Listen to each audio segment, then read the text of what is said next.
अमृत काल के इस महत्वपूर्ण कालखंड में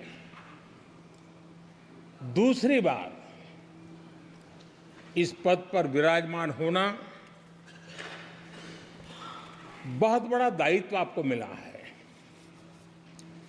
और आपका 5 वर्ष का अनुभव और आपके साथ हम लोगों का 5 साल का अनुभव, हम सबका विश्वास है कि आप आने वाले 5 साल हम सबका मार्गदर्शन भी करेंगे और देश की आशा अपेक्षाएं पूर्ण करने के लिए ये सदन अपना दायित्व निभाने में आपकी बहुत बड़ी भूमिका रहेगी। आदरणीय अध्यक्ष जी, हमारे शास्त्रों में कहा गया है कि विनम्र और व्यवहार कुशल व्यक्ति सफल सहज रूप से होता है और आपको तो उसके साथ साथ एक मीठी मीठी मुस्कान भी मिली हुई है। आपके चेहरे को ये मीठी मीठी मुस्कान पूरे सदन को भी प्रसन्न रखती है। मुझे विश्वास है आप हर कदम पर नए प्रतिमान, नए कीर्तिमान गढ़ते आए हैं। 18वीं लोकसभा में स्पीकर का कार्यभार दूसरी बार संभालना ये अपने आप में एक बड़ा नया रिकॉर्ड बनते हम देख रहे हैं। श्री बलराम जाखड़ जी वो पहले ऐसे अध्यक्ष थे जिन्होंने 5 साल कार्यकाल पूरा करके फिर दोबारा उनको स्पीकर बनने का अवसर मिला था। उसके बाद आप हैं जिन्हें 5 साल पूर्ण करने के बाद दोबारा इस पद पर आसीन होने का अवसर मिला। गत 20 साल का एक ऐसा कालखंड रहा है कि ज़्यादातर स्पीकर या तो उसके बाद चुनाव नहीं लड़े हैं या तो जीत करके नहीं आए हैं। आप समझ सकते हैं कि स्पीकर का काम कितना कठिन है कि उसके लिए दोबारा जीतना मुश्किल हो जाता है, लेकिन आप जीत करके आए हैं, इसके लिए एक नया इतिहास आपने गढ़ा। आदरणीय अध्यक्ष जी, इस सदन में ज़्यादातर हमारे सभी माननीय सांसद आपसे परिचित हैं, आपके जीवन से भी परिचित हैं और पिछली बार मैंने इस सदन में आपके संबंध में काफ़ी कुछ बातें रखी भी थी और मैं आज उसको दोहराना नहीं चाहता हूं, लेकिन मैं एक सांसद के रूप में और हम सभी सांसद के रूप में आप जिस प्रकार से एक सांसद के नाते काम करते हैं, ये भी जानने योग्य है और बहुत कुछ सीखने योग्य है। मुझे विश्वास है कि आपकी कार्यशैली एज ए सांसद भी हमारे जो फर्स्ट टाइमर सांसद हैं, हमारे युवा सांसद हैं, उनको जरूर प्रेरणा देगी। आपने अपने कार्यक्षेत्र में, संसदीय क्षेत्र में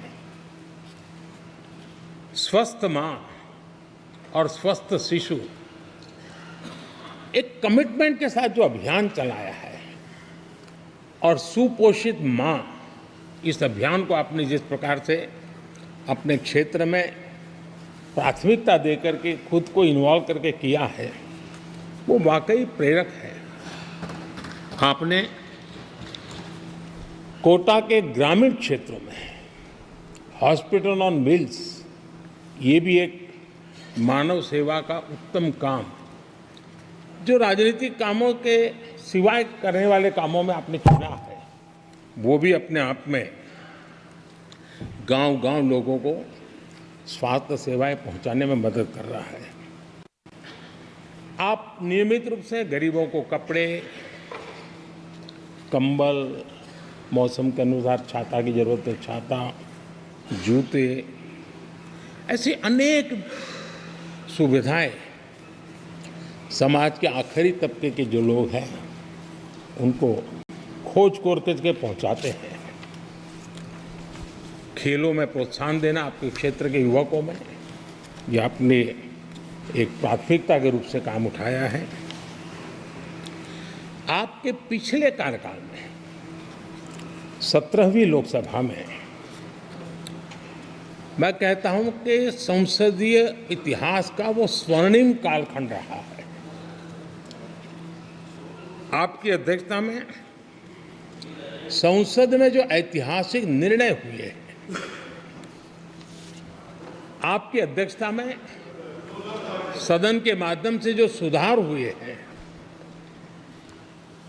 ये अपने आप में एक सदन की भी और आपकी भी विरासत है। और भविष्य में 70वीं लोकसभा के संबंध में जब विश्लेषण होंगे, उसके विषय में लिखा जाएगा तो भारत के भविष्य को नई दिशा देने में आपकी अध्यक्षता वाली 70वीं लोकसभा की बहुत बड़ी भूमिका रही है। आदरणीय अध्यक्ष जी, 17वीं लोकसभा में नारी शक्ति वंदन अधिनियम 2023, जम्मू कश्मीर पुनर्गठन विधेयक, भारतीय न्याय संहिता, भारतीय साक्ष्य बिल, भारतीय नागरिक सुरक्षा संहिता, सामाजिक सुरक्षा संहिता, digital personal data protection bill, Muslim महिला विवाह अधिकार संरक्षण विधेयक, transgender persons protection of rights bill, consumer protection bill, direct tax विवाद से विश्वास विधेयक, सामाजिक, आर्थिक और राष्ट्रीय महत्व के ऐसे कितने ही महत्वपूर्ण ऐतिहासिक कानून 17वीं लोकसभा में आपकी अध्यक्षता के अंदर इस सदन ने पारित किए हैं और देश के लिए एक मजबूत नींव बनाई है। जो कार्य आजादी के 70 साल में नहीं हुए, आपकी अध्यक्षता में इस सदन ने इसको करके दिखाया।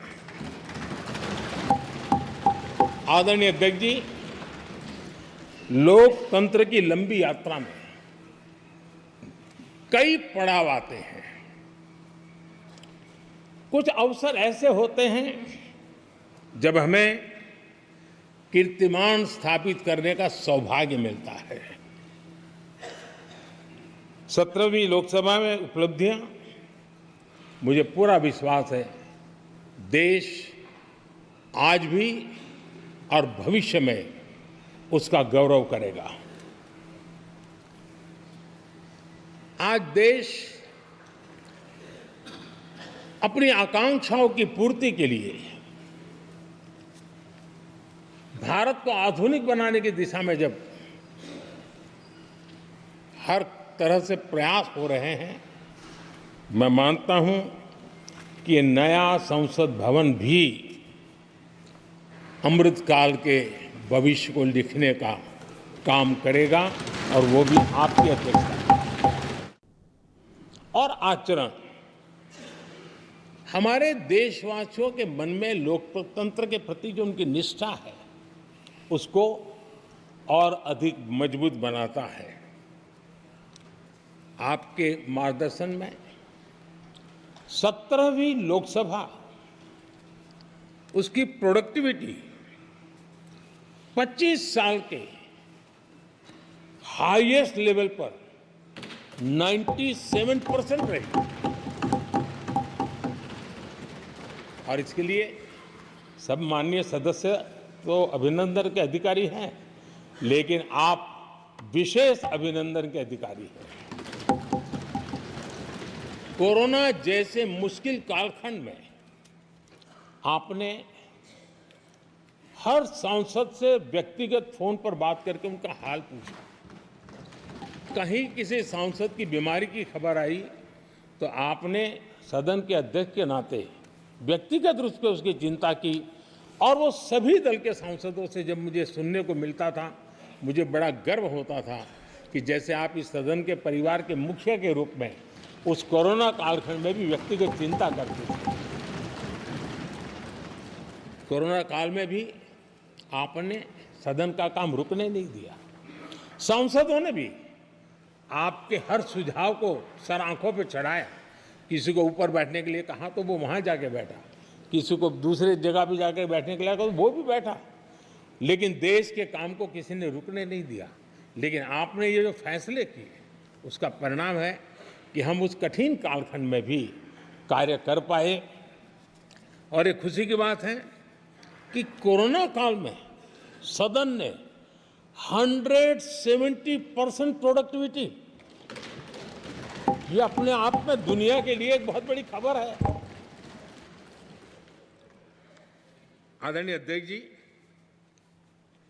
हम सब चाहते हैं कि सदन में आचरण, सदन के नियमों का पालन हम सब करें, और आपने बड़े सटीक तरीके से, संतुलित तरीके और कभी कभी कठोरता के साथ भी फैसले लिए हैं।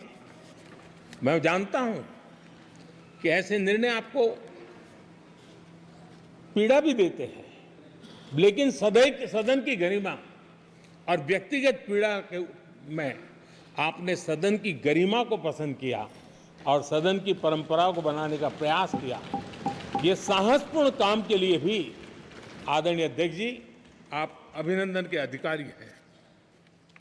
मुझे विश्वास है आदरणीय अध्यक्ष जी, आप तो सफल होने ही वाले हैं, लेकिन आपकी अध्यक्षता में यह 18वीं लोकसभा भी बहुत सफलतापूर्वक देश के नागरिकों के सपनों को पूर्ण करेगी। मैं फिर एक बार आपको इस महत्वपूर्ण दायित्व के लिए और देश को विकास की नई ऊंचाइयों पर ले जाने वाले इस सदन की अध्यक्षता के लिए हृदय से बहुत बहुत शुभकामनाएं देता हूं, बहुत बहुत बधाई देता हूं।